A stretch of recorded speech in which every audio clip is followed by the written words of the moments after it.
கற்கை நன்றே.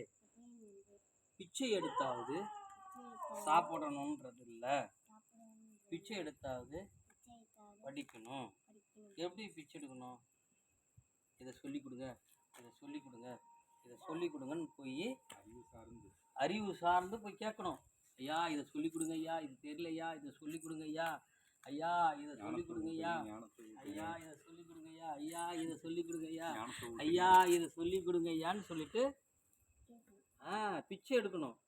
பிச்சை எடுக்கணும். அவங்களை போய் என்ன ஆயிடுச்சு, என்ன சொல்லி கொடுங்க ஐயா, சொல்லி கொடுங்க ஐயான்னு கேட்கணும். பிச்சை புகினும் கற்கை நன்றே.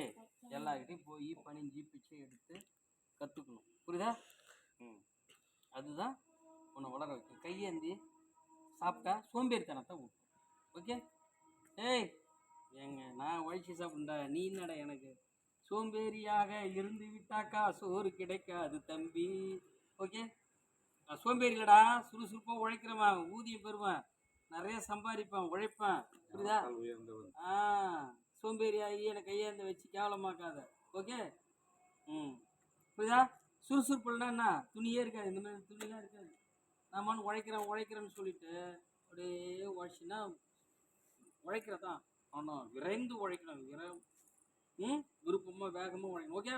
சீக்கிரம் ஓதாராயி பேசாலையா, உங்கள் அப்பா டூப்ளிகேட் திருநெல்லாம் போகிற அத்தோடி சொல்லணும். இந்த டூப்ளிகேட் திருநெல்லாம் போட மாட்டான், ஒரிஜினல் திருநெ தான் போடணும்னு சொல்லணும். ஓகே?